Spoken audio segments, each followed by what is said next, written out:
Hello student, তোমরা যারা ক্যালকাটা ইউনিভার্সিটির আন্ডারে প্রথম সেমিস্টারের ছাত্রছাত্রী আছো, তোমাদের জন্য আজকের ক্লাসটা খুবই গুরুত্বপূর্ণ। আজকের ক্লাসে তোমাদের ইএনভিএস অর্থাৎ পরিবেশবিদ্যা সাবজেক্টের প্রতিটা ইউনিট থেকে গুরুত্বপূর্ণ এমসিকিউ প্রশ্ন উত্তর নিয়ে আলোচনা করব। তোমাদের সম্পূর্ণ সিলেবাস থেকে স্ক্যান করে গুরুত্বপূর্ণ প্রশ্ন উত্তরগুলো কিন্তু এখানে রাখা হয়েছে, তোমরা দেখে নাও। আর এমসিকিউ সম্পর্কে তোমাদের মনের মধ্যে যে একটা ভয় কাজ করছে, আশা করি আজকে ক্লাসটা দেখার পর সেটা দূর হবে, কারণ এখানে কেবলমাত্র অ্যান্সারগুলো রাখা হয়েছে। আর তোমাদের পরীক্ষায় 4টে করে তোমরা অপশান পাবে, সেখানে এগুলো যদি দেখো তোমরা বুঝতেই পারবে যে এটা কিন্তু সঠিক অ্যান্সার। দেখতে থাকো। দেখো, প্রথমে ইউনিট 1টা আলোচনা করছি, আর তোমরা যারা ইংলিশ ভার্সনের স্টুডেন্ট আছো তোমাদের শেষে আমি এই প্রশ্ন উত্তরগুলো ইংলিশে দিয়ে দেবো। দেখো, প্রথম প্রশ্ন কি আছে, দেখো, পরিবেশবিদ্যা একটি বিষয় যা হচ্ছে কি বহুমাত্রিক। পরের প্রশ্ন, পরিবেশ দূষণ সম্পর্কে জানতে হলে যে বিষয়ের সাহায্য বেশি দরকার সেটা হচ্ছে কি রসায়নের সাহায্য বেশি দরকার। পরের প্রশ্ন, পরিবেশে দুর্যোগ ও বিপর্যয় সম্পর্কে জানতে হলে যে বিষয়ের সাহায্য বিশেষ প্রয়োজন, ভূগোল এবং ভূতত্ত্বের প্রয়োজন। পরের প্রশ্ন আছে, দেখো, পরিবেশ ও জীবের মধ্যে পারস্পরিক সম্পর্ক অনুসন্ধানের জন্য যে বিষয়ের সাহায্য সবচেয়ে বেশি প্রয়োজন সেটা হচ্ছে জীববিজ্ঞান। ঠিক আছে, সেটা হচ্ছে কি জীববিজ্ঞান। উন্নয়নকে সুস্থায়ী করার জন্য যে বিষয়ে সজাগ থাকা দরকার, অর্থনৈতিক বিষয়ে সজাগ থাকা দরকার। পরিবেশ কয় ধরনের ও কি কি? 3 ধরনের, প্রাকৃতিক, সামাজিক ও জীবজ পরিবেশ। উদ্ভিদ ও প্রাণী জগতের ওপর প্রভাব বিস্তারকারী, দেখো, বহিরঙ্গের অবস্থানগুলির সমষ্টিকে কি বলে? পরিবেশ বলে। নেক্সট আছে, পরিবেশের উপাদানগুলি কয় ধরনের, কি কি? 2 ধরনের উপাদান, একটা হচ্ছে জড় আর একটা হচ্ছে সজীব। পরিবেশের ভূপ্রাকৃতিক উপাদান হলো কি? ভূপ্রাকৃতিক উপাদান হচ্ছে নদী। পরিবেশের জলবায়ুগত উপাদান কি? জলবায়ুগত উপাদান হচ্ছে তাপমাত্রা। তারপর দেখো, নাসার হিসাব অনুসারে ভূপৃষ্ঠে পৃথিবীর গড় তাপমাত্রা হলো কত? 15 ডিগ্রি সেলসিয়াস। পৃথিবীতে পানের বিকাশ ঘটেছে কারণ পৃথিবীতে আছে কি? বায়ুমণ্ডল। মানব পরিবেশের প্রাচীনতম সদস্য কোনটি? দেখো, রামাপিথিকাস। পরের প্রশ্ন, ডাইনোসর বিলুপ্তির কাল হচ্ছে ক্রিটেসাস যুগ। এরম করে আসলে কি হবে জানো তো, তোমাদের কম সময়ের মধ্যে বেশি এমসিকিউ তোমরা তৈরি করে নিতে পারবে। আর তোমরা জাস্ট একবার বা দুবার ভিডিওটাকে প্লে করে দেখে নেবে এবং এই অপশানগুলো দেখবে পরীক্ষার হলে, তোমাদের মনে পড়বে। যদি এরম প্রশ্ন আসে, প্রশ্ন থাকলেই তোমার কিন্তু মনে পড়বে যে এই অ্যান্সার আমি শুনে এসেছি। ঠিক আছে, কারণ আর একটা দিন তো, কালকে পরীক্ষা, আজকে ভালো করে দেখো। দেখো, পরের প্রশ্ন আছে, যে ভূতাত্ত্বিক কালে কয়লার উদ্ভব হয়েছিল? কার্বনিফেরাস। প্রথম মেরুদণ্ডী জীবের উদ্ভব হয়েছিল, দেখো, অর্ডোভিসিয়ান। তারপরে মৃতজীবী জীবের বিজ্ঞানসম্মত নাম হচ্ছে স্যাপ্রোটক্স। পৃথিবীর বয়স কত? 500 কোটি বছর। পৃথিবীতে পরিবেশের বয়স আনুমানিক কত? 450 কোটি বছর। পৃথিবীতে মানুষের আবির্ভাব কবে হয়েছে? প্রায় 20 লক্ষ বছর আগে। ডাইনোসরের যুগ হলো কি? মেসোজোইক। জীবাশ্ম পাঠ বিজ্ঞানকে কি বলা হয়? পলিওনোটলজি। বায়ুমণ্ডলে গ্যাসীয় উপাদানের মধ্যে কোন গ্যাসের পরিমাণ সর্বাধিক? নাইট্রোজেনের পরিমাণ সর্বাধিক। আগুন নেভানোর কাজে কোন গ্যাস ব্যবহার করা হয়? Carbon die oxide. জীবের শোষণে কোন গ্যাস কাজে লাগে? অক্সিজেন। বায়ু কি ধরনের গ্যাসীয় উপাদান? বর্ণহীন। ঠিক আছে, পরের প্রশ্ন, কোন গ্যাসটি জীবের পক্ষে ক্ষতিকর? Carbon die oxide. উদ্ভিদ খাদ্য উৎপাদনের জন্য কোন গ্যাস শোষণ করে? Carbon die oxide. বায়ুমণ্ডলে সাধারণত কোন উচ্চতা পর্যন্ত অক্সিজেন পাওয়া যায়? 6 কিমি। উদ্ভিদের সালোক সংশ্লেষের জন্য কোন গ্যাসটি অপরিহার্য? Carbon die oxide. পরের প্রশ্ন, উদ্ভিদের দেহে প্রোটিন সংশ্লেষের জন্য কোন গ্যাস দরকারি? নাইট্রোজেন। বায়ুমণ্ডলের কোন স্তর বেতার তরঙ্গের প্রতিফলন করতে পারে? আয়নোস্ফিয়ার। তারপরে দেখো, প্রাকৃতিক পরিবেশের কোন মণ্ডলে অতি বেগুনি রশ্মিকে প্রতিরোধ করে? বায়ুমণ্ডল। তারপরে বায়ু প্রায় 5 ভাগের 1 ভাগ কোন গ্যাস? Oxygen gas. বায়ুমণ্ডলের কোন স্তরে ওজোন গ্যাসের স্তর আছে? স্ট্র্যাটোস্ফিয়ারে। তারপরে দেখো, জৈব এবং অজৈব জগতের সমন্বয়ে কোন মণ্ডলটি গঠিত হয়েছে? দেখো, বাস্তুমণ্ডল। ঠিক আছে, বাস্তুমণ্ডল গঠিত হয়েছে। তারপরে দেখো, পরের প্রশ্ন, শিলামণ্ডল, বায়ুমণ্ডল, জীবমণ্ডলের সমন্বয়ে কোন মণ্ডল? ওটা হচ্ছে বাস্তুমণ্ডল। তারপরে কোন প্রাকৃতিক চক্র ছাড়া সমুদ্রের অস্তিত্ব থাকবে না? জলচক্র। কোন গ্যাস তাপ শোষণ করে, এটা প হবে, তাপ শোষণ করে বিশ্ব উষ্ণায়নে সাহায্য করে? Carbon die oxide gas. রাত্রিবেলা উপত্যকার ঢালে নেমে আসা শীতল বাতাসকে কি বলে? ক্যাটাবেটিক বায়ু। দিনের বেলায় উপত্যকার ঢাল বেয়ে চলা ঊর্ধ্বমুখী গরম বাতাসকে কি বলে? অ্যানাবেটিক বায়ু। বায়ুমণ্ডলের কোন স্তরে মেরুপ্রভা সৃষ্টি হয়? আয়নোস্ফিয়ারে। ভূপৃষ্ঠে প্রায় কত শতাংশ এলাকা জলভাগ? 71%, স্থলভাগ 29%। আর বায়ুমণ্ডলের শীতলতম স্থান কোনটি? এটা হবে কয়কা দন্তান্নটা আছে। কোনটি? মেসোপজ। যে শিলায় জীবাশ্ম পাওয়া যায়, পাললিক শিলায় জীবাশ্ম পাওয়া যায়। পৃথিবীর সবচেয়ে বড় বাস্তুতন্ত্র হচ্ছে বায়ুমণ্ডল, ঠিক আছে। আর স্থলভাগের সর্ববৃহৎ প্রাকৃতিক বাসভূমি বা ন্যাচারাল হ্যাবিটেট কোন অঞ্চলটি? নিরক্ষীয় অঞ্চল। তারপরে সাইলেন্ট স্প্রিং বই যার লেখা দেখো র্যাচেল কারসন।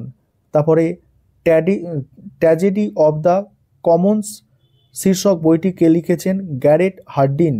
তারপর দেখো world commission on environmental and development অন্য কোন নামে পরিচিত? দেখো বুটল্যান্ড কমিশন। ইম্পর্টেন্ট প্রশ্ন এগুলো।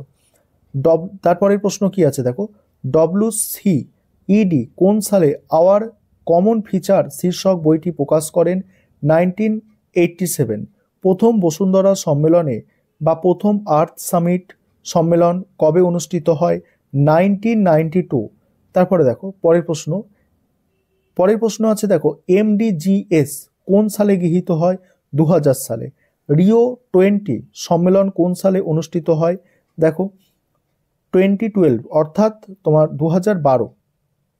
তারপরে দেখো এখানে দেখো প্রথম ইউনিট থেকেই তোমার 68টা আমি প্রশ্ন দিয়েছি, যাতে তোমাদের কোনো প্রশ্ন আনকমন না লাগে। পুরো স্ক্যান করে দেওয়া হয়েছে, ঠিক আছে, যাতে মানে তোমরা পরীক্ষায় ভালো ফল করতে পারো। পরের প্রশ্ন আছে, ভবিষ্যৎ প্রজন্মের জন্য সম্পদের ভাণ্ডারকে অটুট রেখে বর্তমান প্রজন্মের চাহিদা মেটাতে সক্ষম উন্নয়নকে কি বলে? সুস্থায়ী বা টেকসই বা সাস্টেনেবল উন্নয়ন। সুস্থায়ী বা সাস্টেনেবল উন্নয়নের কয়টি মাত্রা কি কি? 3টি, অর্থনীতি, সমাজ আর হচ্ছে পরিবেশ। তারপরে সুস্থায়ী বা সাস্টেনেবল উন্নয়নে 21 শতকের কর্মসূচিকে বলে এজেন্ডা 21। প্রথম বসুন্ধরা সম্মেলন 5 বছর পূর্তি উপলক্ষে যে সম্মেলন অনুষ্ঠিত হয়? রিও 5। তারপরে আগামী 2030 সালের লক্ষ্য ধরে সুস্থায়ী বা সাস্টেনেবল উন্নয়নের কর্মসূচিকে বলে কি? এজেন্ডা 2030। প্রাকৃতিক পরিবেশের ভারসাম্য নষ্ট না করে মানুষের দীর্ঘমেয়াদী উন্নয়নকে কি বলে? সুস্থায়ী বা সাস্টেনেবল উন্নয়ন। সুস্থায়ী উন্নয়ন বা সাস্টেনেবল ডেভেলপমেন্টের লক্ষ্য কি? পরিবেশ ও মানুষের পারস্পরিক উন্নয়ন। সুস্থায়ী উন্নয়ন বা সাস্টেনেবল উন্নয়ন কী ধরনের উন্নয়ন? দীর্ঘমেয়াদী টেকসই উন্নয়ন। 1980 সালে কোন বিশ্ব দলিলে পৃথিবীতে সংরক্ষণের প্রয়োজনীয়তা ও উপায় সম্পর্কে বিশদে বলা হয়েছে? ওয়ার্ল্ড কনভারজেশন দেখো স্ট্র্যাটেজি। 1972 সালে মানব পরিবেশ ও উন্নয়ন সম্পর্কে রাষ্ট্রসংঘের সম্মেলন কোথায় অনুষ্ঠিত হয়? স্টকহোমে। তারপর দেখো world commission on environment and development পৃথিবীকে কোন উন্নয়নের পথ দেখিয়েছে? সুস্থায়ী বা সাস্টেনেবল উন্নয়ন। তারপরে WCED কোন প্রতিবেদনে সুস্থায়ী উন্নয়ন বা সাস্টেনেবল ডেভেলপমেন্টের প্রস্তাব করা হয়েছে? Hour common feature. 2030 সালের জন্য সাস্টেনেবল উন্নয়নের মানে কয়টি লক্ষ্য ধার্য করা হয়েছে? 17টি লক্ষ্য ধার্য করা হয়েছে। এবার ইউনিট 2 শুরু হচ্ছে, দেখো ইউনিট 2 থেকে দেখো। ইউনিট 2 প্রথম প্রশ্ন, যে কোনো স্থানে জীবগোষ্ঠী ও পরিবেশের মধ্যে পারস্পরিক সম্পর্কের ফলে অদ্ভুত অবস্থাকে কি বলে? বাস্তুতন্ত্র বলে। তাহলে বাস্তুতন্ত্র কাকে বলে? 2 নম্বরে যদি আসে এটা লিখে দিলেই হবে। পুষ্টিকর অনুসারে মানুষ কোন শ্রেণীর অন্তর্গত? পুষ্টিকর অনুসারে বা পুষ্টি স্তর অনুসারে এটা হবে সর্বভুক। মানুষ হচ্ছে সর্বভুক। তারপরে স্বাভাবিক বিয়োজকের উদাহরণ ব্যাকটেরিয়া, ছত্রাক, এরা হচ্ছে বিয়োজক। পৃথিবীতে জীবের বাসযোগ্য অঞ্চলগুলিকে এক কথায় বলা হয় কি? জীবমণ্ডল। একটি নির্দিষ্ট প্রজাতির বাস্তু সংস্থান সম্পর্কিত আলোচনাকে বলে দেখো আর্ট ইকোলজি। এটা ট হবে, ঠিক আছে, আর্ট ইকোলজি। তারপরে কোনো একটি নির্দিষ্ট অঞ্চলে জীব সম্প্রদায়ের বাস্তু সংস্থান সম্পর্কিত আলোচনাকে বলে সিন ইকোলজি, ঠিক আছে, সিন ইকোলজি। এগুলো কিন্তু প্রশ্ন আসে পরীক্ষায়। তারপরের প্রশ্ন দেখো 7 নম্বর প্রশ্ন, শক্তির সৃষ্টি বা ধ্বংস হয় না, এটা তাপ গতিবিদ্যার প্রথম সূত্র অনুসারে। তারপরে দেখো বায়োসিনোসিস কথাটি যে বিজ্ঞানী প্রথম ব্যবহার করেন, মোবিয়াস।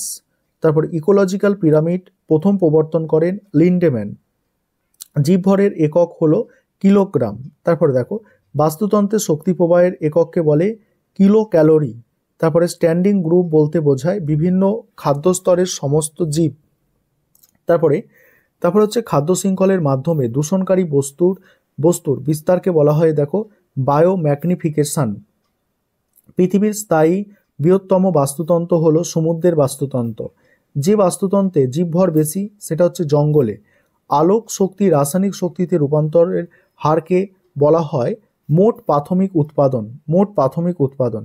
সূর্য থেকে আসা এক একক শক্তির যতটা সালোক সংশ্লেষ প্রক্রিয়ায় উৎপাদক স্তরে আবদ্ধ হয় 1%।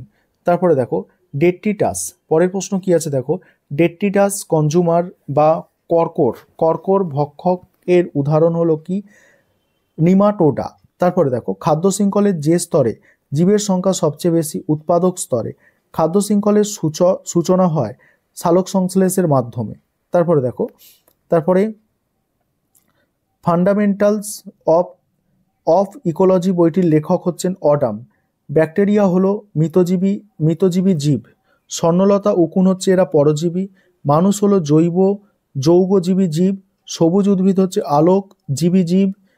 তারপরে সালোক সংশ্লেষের সময় সবুজ উদ্ভিদ সূর্যালোক থেকে কোন কণা শোষণ করে, ফোটন কণা শোষণ করে।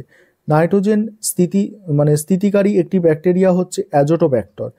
বিজ্ঞানীদের মতে পৃথিবী একটি অখণ্ড বাস্তুতন্ত্র। পৃথিবী অখণ্ড বাস্তুতন্ত্রের অধীনে সমস্ত প্রাণীগোষ্ঠীকে একত্রে ফনা বলে, আর সমস্ত উদ্ভিদ গোষ্ঠীকে একত্রে ফ্লোরা বলে। আর কোন অরণ্যে সুন্দরী প্রজাতির গাছ দেখা যায়, ম্যানগ্রোভ অরণ্যে। কলসপত্রী গাছ কোথায় দেখা যায়, উত্তর পূর্ব ভারতে। পুকুরের বাস্তুতন্ত্রের সবচেয়ে নিচে বা সবচেয়ে গভীরে থাকা স্তরকে কি বলা হয় দেখো, পোফানোডাল অঞ্চল। তারপরে ইকোলজি শব্দটি কোন দুটি শব্দ থেকে এসেছে, ওইকস এবং লোগোস। তারপরে দেখো প্রাথমিক গৌণ এবং প্রগৌণ খাদকের ভিত্তি কি, খাদ্য সম্পর্ক অনুযায়ী।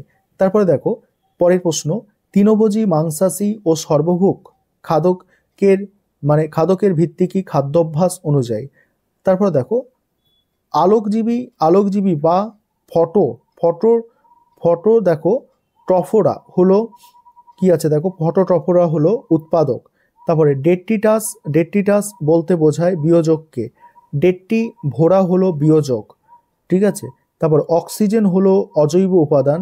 প্রোটিন কি ধরনের উপাদান, জৈব উপাদান। কার্বোহাইড্রেট ও ফ্যাট হচ্ছে জৈব উপাদান। তাপমাত্রা ও আর্দ্রতাকে বলা হয় ভৌত উপাদান। এবার 3 নম্বর ইউনিট শুরু হচ্ছে দেখো। 3 নম্বর ইউনিট দেখো, প্রথম প্রশ্ন, যে সমস্ত প্রাকৃতিক সম্পদ মানুষের ব্যবহারের ফলে কখনো নিঃশেষিত হয় না তাকে বলে নবীকরণযোগ্য প্রাকৃতিক সম্পদ। তাহলে যদি নবীকরণযোগ্য প্রাকৃতিক সম্পদ কাকে বলে প্রশ্ন আসে, এটা লিখবে।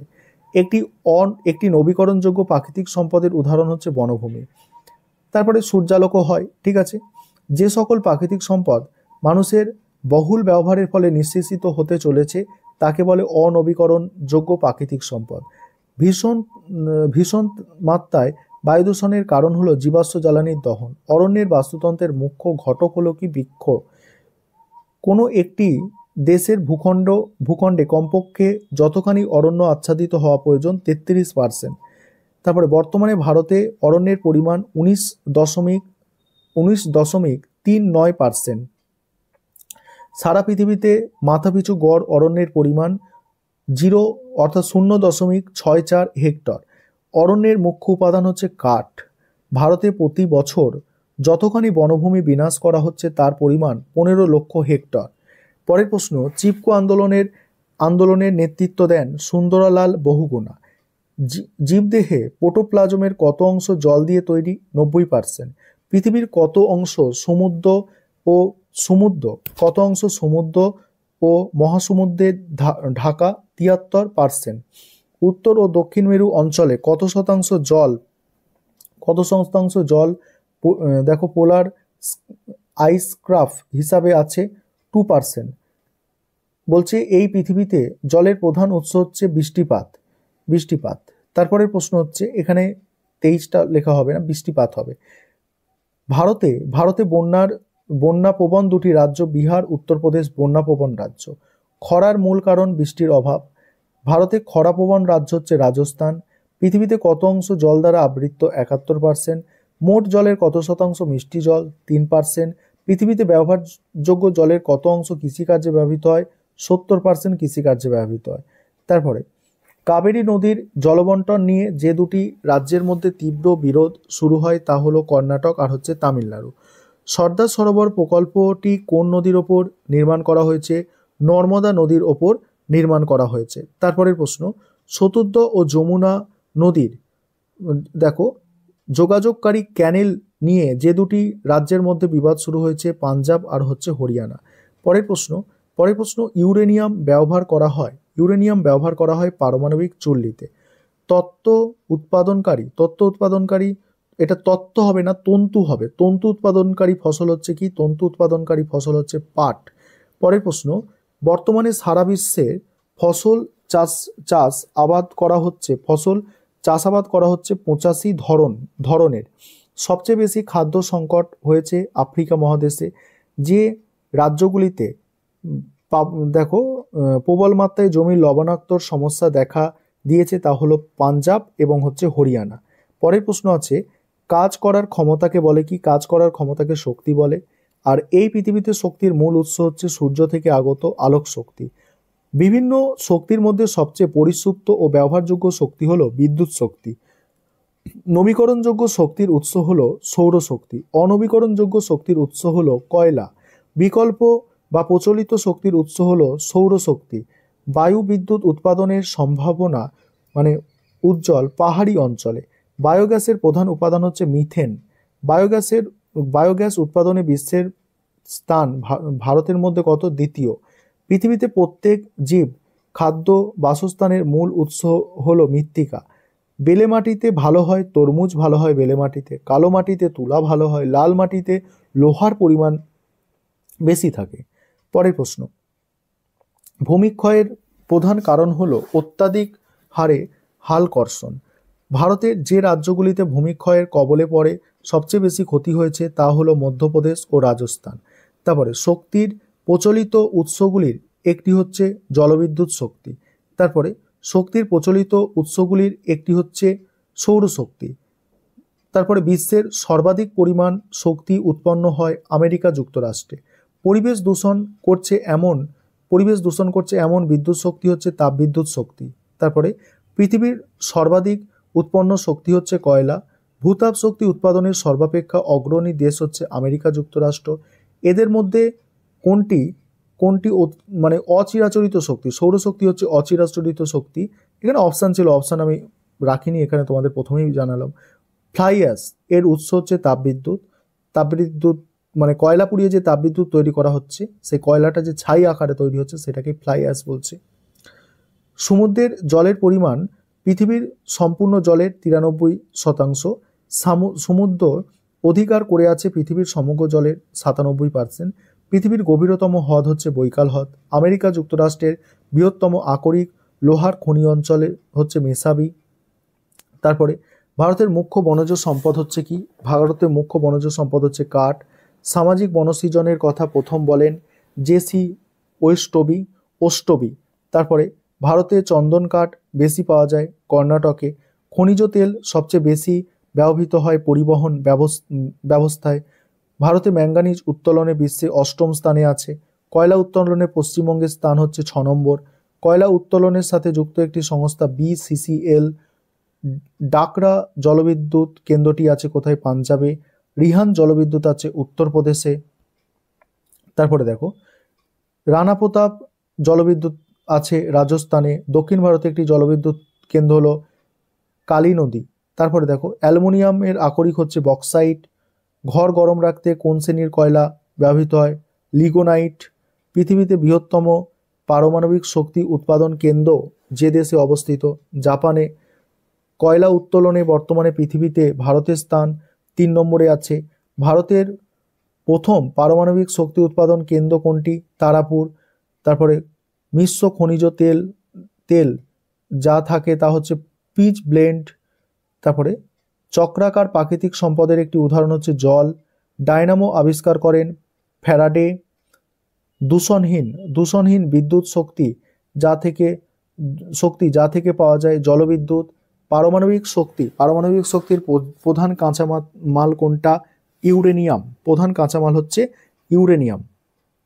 তারপরে পরের ইউনিট 4 নম্বর ইউনিটের প্রশ্ন উত্তর এবার আলোচনা করছি। দেখো প্রথম প্রশ্ন এখানে আছে বায়োডাইভার্সিটি বা জীব বৈচিত্র্য শব্দটি প্রথম প্রদান করেন ওয়াল্টার রোজেন। বর্তমানে সারা বিশ্বে ধান দেখা যায় 50,000 ধরনের। ঠিক আছে। ম্যাগনিফেরা ইন্ডিকা মানে কিসের প্রজাতির বিজ্ঞানসম্মত নাম? আমের বিজ্ঞানসম্মত নাম। ভারতের জীবভৌগোলিক অঞ্চল আছে 10টি। তারপরে দেখো পাইন, রোডোডেন্ডন প্রভৃতি দেখা যায় উত্তর ও পশ্চিম হিমালয় অঞ্চলে। চন্দন জাতীয় উদ্ভিদের অরণ্য দেখা যায় দাক্ষিণাত্য মালভূমিতে। পরের প্রশ্ন, ভারতের সবচেয়ে উর্বর ভূমি হলো গাঙ্গেয় সমভূমি। পরের প্রশ্ন, আন্দামান নিকোবর অঞ্চলে কটি দ্বীপের সমন্বয়ে গঠিত? 325টি দ্বীপের সমন্বয়ে গঠিত। ভারতবর্ষে এখনো পর্যন্ত আবিষ্কৃত উদ্ভিদ প্রজাতির সংখ্যা 49,000। প্রাকৃতিক বৃক্ষ বলা হয় জলাভূমিকে প্রাকৃতিক বৃক্ষ বলা হয়। পরের প্রশ্ন আছে, দেখো পরের প্রশ্ন, এই পৃথিবীতে একমাত্র কোন প্রাণী নীতিবোধ আছে মানুষের? পৃথিবীতে এখনো পর্যন্ত শনাক্ত করা গেছে এইরূপ উদ্ভিদ প্রজাতির সংখ্যা হচ্ছে 4,50,000। ভারতবর্ষে শনাক্ত করা উদ্ভিদ প্রজাতির সংখ্যা 49,000। ভারতে বসবাসকারী সরীসৃপ প্রজাতির সংখ্যা 556। ভারতে যত প্রজাতির পাখি রয়েছে 1232। ভারতের স্তন্যপায়ী প্রজাতির সংখ্যা 390। বিশ্বে মহাবৈচিত্র্য দেশের সংখ্যা 18। পশ্চিমবঙ্গের প্রাণী প্রজাতির সংখ্যা দেখো 1013। ঠিক আছে, 1000 নয় 10,000 আছে। ঠিক আছে, একক দশক শতক 10,013। তারপর দেখো জীববৈচিত্র্যের প্রধান পশ্চিমবঙ্গের মুখ্য জেলা হচ্ছে দার্জিলিং। ভারতে কটি হটস্পট রয়েছে? 3টে হটস্পট রয়েছে। ভারতের হটস্পট অঞ্চল হলো পশ্চিমঘাট অঞ্চল। তারপরে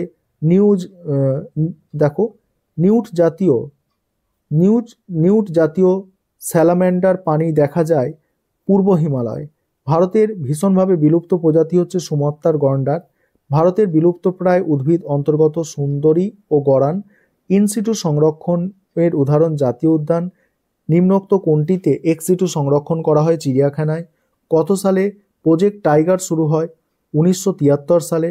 ভারতে একশৃঙ্গ গন্ডারের নতুন বাসভূমি রূপে তৈরি করা হয়েছে। দেখো পরের প্রশ্ন কি আছে, দেখো কেরালার পেরিয়ার ওয়াইল্ড লাইফ স্যাংচুরি কি কারণে বিখ্যাত? হাতির জন্য। ভারতের সর্বাপেক্ষা বেশি জীববৈচিত্র্যযুক্ত অঞ্চল কোনটি? পশ্চিমঘাট পর্বতমালা। জিন ব্যাংক কোনটির উদাহরণ? এক্সিটু সংরক্ষণের উদাহরণ। তারপর দেখো পরের প্রশ্ন, দেখো পরের প্রশ্ন কি আছে, দেখো ভারতে এন্ডেমিক প্রজাতিভুক্ত সপুষ্পক উদ্ভিদ প্রজাতির সংখ্যা হলো 33%। পরের প্রশ্ন, লুপ্ত হতে চলেছে এমন উদ্ভিদ প্রজাতির সংখ্যা হচ্ছে 25,000। ভারতবর্ষে বিপন্ন প্রজাতির প্রাণী হলো ভারতীয় বন্য গাধা। ভারতবর্ষে ভীষণভাবে বিলুপ্তপ্রায় প্রাণী হলো দেখো পিগমি শূকর বা নামধাপার উড়ন্ত কাঠবিড়ালি। পরের প্রশ্ন, কাহা ন্যাশনাল পার্ক কোথায় আছে? মধ্যপ্রদেশ। সংরক্ষিত অঞ্চলের উদাহরণ হচ্ছে ওপরের সবকটি। এটা অপশান নেই, এটা ছেড়ে দাও। ভারতের একাডেমিক প্রাকৃতিক উদ্ভিদ প্রজাতির সংখ্যা দেখো এন্ডেমিক প্রাকৃতিক প্রজাতির সংখ্যা হচ্ছে 450। এবার ইউনিট 5 দেখো জীবাশ্ম জ্বালানির উদাহরণ কয়লা, পেট্রোলিয়াম। HC এর পুরো কথা হাইড্রোকার্বন। ফ্লাই অ্যাশ নির্গত হয় তাপবিদ্যুৎ কেন্দ্র থেকে। কোন বায়ুদূষকের প্রভাবে উদ্ভিদের পাতায় ক্লোরোসিস রোগ দেখা যায়? SO2। তারপরে বাতাসে কিসের মাত্রা বেশি হলে উদ্ভিদের পাতা কুঁকড়ে যায়? CO মাত্রা বেশি হলে। তারপরে মানুষের চোখে ছানি, চর্মঘটিত রোগ, ত্বকের ক্যান্সার সৃষ্টির কারণ হচ্ছে UV রশ্মি অর্থাৎ অতিবেগুনি রশ্মি। কিসের প্রভাবে পাইন গাছের পাতায় টিপ বার্ন নামক রোগের সৃষ্টি হয়? ওজনের পরে। তারপরে বায়ুকে পরিশ্রুত রাখার যন্ত্রের নাম হচ্ছে সাইক্লো সেপারেটর। তারপরে পৃথিবীর কত শতাংশ জল দ্বারা আবৃত? 71%, এই 20টা এখানে পড়ে গেছে, টাইপিং মিস্টেক এটা। তারপর বিশ্বের মোট রোগ কত শতাংশ দূষিত জলপানের ফলে হয়? 80% রোগ। ইউটোফিকেশনের ফলে জলের বিভিন্ন উৎসে কিসের সৃষ্টি হয়? মানে কিসের সৃষ্টি হয়? শৈবাল সাম্রাজ্যের। তারপরে নাইট্রেট সমন্বিত দূষিত জল পান করলে মানুষের দেহে কোন রোগ সৃষ্টি হবে? মিথোমোগ্লোবিনিয়াম। পরের প্রশ্ন দেখো কি আছে। পরের প্রশ্ন আছে, কোন জাতীয় কীটনাশক জীবদেহে প্রবেশ করলে জীব বিবর্তনের ক্রিয়ায় জীবের মৃত্যু হয়? ঠিক আছে, জীব বিবর্তনের ক্রিয়ায় মৃত্যু হয়, ডিডিটি। তারপরে জলের প্রাকৃতিক দূষণের মূল কিসের প্রভাবে ঘটে? ফ্লোরাইড এবং আর্সেনিক। ভূগর্ভস্থ জলে ক্লোরাইডের মাত্রা খুব বেশি হলে দাঁত আর হাড় ভঙ্গুর হবে। কিসের প্রভাবে ব্ল্যাকফুট ডিজিজ হয়? আর্সেনিকের প্রভাবে। ইউটোফিকেশনের সমস্যার ফলে সমুদ্রের নাব্যতার সমস্যা হয়। শব্দদূষণ পরিমাপের একক হচ্ছে ডেসিবেল। বিমানবন্দরের আশেপাশে বসবাসকারী মানুষের মধ্যে কানের সমস্যা ও মানসিক রোগ দেখার কারণ হচ্ছে শব্দদূষণ। তারপরে কোন শিল্পে বেশি মাত্রায় শব্দ সৃষ্টি হয়? ইস্পাত। কত মাত্রার শব্দ মানুষ দীর্ঘকাল থাকলে সে বধির হয়ে যেতে পারে? 100 ডেসিবেলের বেশি। কত মাত্রার বেশি শব্দ কানে গেলে কানের পর্দা ফেটে যায়? 160 ডেসিবেল। শব্দদূষণ নিয়ন্ত্রণের উদ্দেশ্যে বড় রাস্তার দুধারে বৃক্ষরোপণ করলে তাকে গ্রিন বেল্ট বলে। তারপরে দেখো, ইয়ার প্লাগ ব্যবহার করলে শব্দ দূষণের অনুভূতি মানে মানে কমে, ঠিক আছে, 10 থেকে 45 ডেসিবেল কিন্তু কমবে। ভারতের গ্রহণযোগ্য শব্দের মান হচ্ছে 65 ডেসিবেল। জলের তাপমাত্রা কত বেশি হলে মানে সবুজ শৈবাল ও ডায়াটমের সংখ্যা হ্রাস ঘটে? 30 ডিগ্রির বেশি হলে।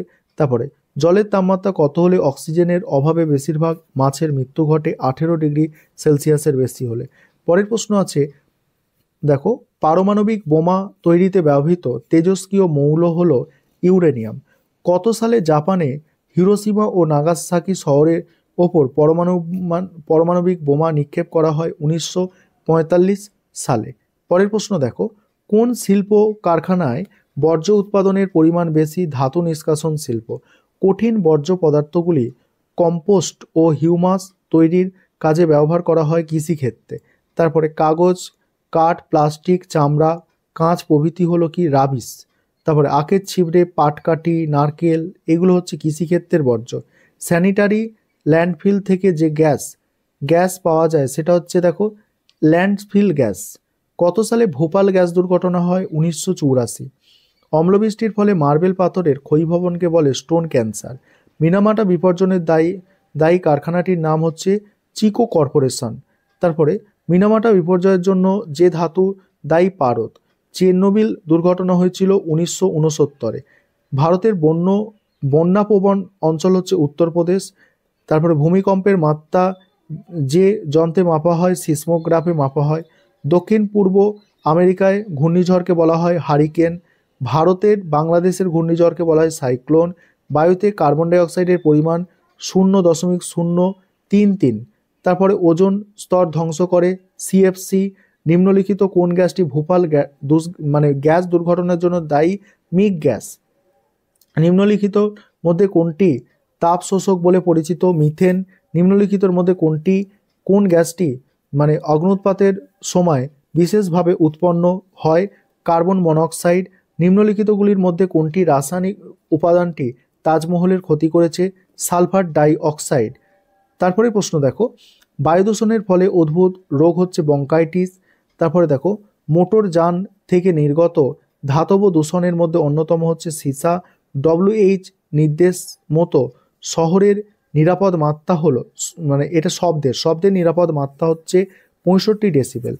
গ্যাসের মধ্যে ক্ষুদ্রাতিক্ষুদ্র কঠিন অথবা তরল কণার সম্মিলিত সমষ্টিকে কি বলে? এরোসোল বলে। বায়ুমণ্ডলে অক্সিজেনের মূল উৎস হচ্ছে সালোক সংশ্লেষ। পৃথিবীর গভীরতম হ্রদ হচ্ছে বৈকাল হ্রদ। ধোঁয়াশা হলো নিম্নলিখিতগুলির সঙ্গে সম্পর্কিত প্যান এর সঙ্গে। 1986 সালে চেরনোবিল দুর্ঘটনা সংঘটিত হয় সোভিয়েত ইউনিয়নে। পরের প্রশ্ন, ভারতের কোন আইন দ্বারা বায়ুমণ্ডলের নিয়ন্ত্রণ, বায়ু দূষণ নিয়ন্ত্রণ সংরক্ষিত? পরিবেশ নিয়ন্ত্রণ আইন বা অ্যাক্ট। অম্লবৃষ্টির মাপা হয় পিএইচ মিটার দিয়ে। পাথরের ক্যান্সার বা পাথরে কুষ্ঠের কারণ হচ্ছে অম্লবৃষ্টি। অম্লবৃষ্টিতে পিএইচ এর মাত্রা থাকে 5.6 এর নিচে। ওয়েস্ট ম্যানেজমেন্ট হলো বর্জ্য পদার্থ দূরীকরণ। এল নিলো দেখা যায় সমুদ্রের তীরবর্তী অঞ্চল পেরুতে। বায়ু দূষণ ঘটিত একটি রোগ হচ্ছে অ্যাজমা। যানবাহন নির্গত ধোঁয়া বা যা থাকে সালফার ডাইঅক্সাইড। জলের বিওডি বেশি হলে জল দূষণের মাত্রা বেশি হয়। ইউভি রশ্মির প্রতিহত করতে কোন গ্যাস? Ozone gas. জলের ঘনত্ব বেশি দেখা যায় 4 ডিগ্রি তাপমাত্রায়।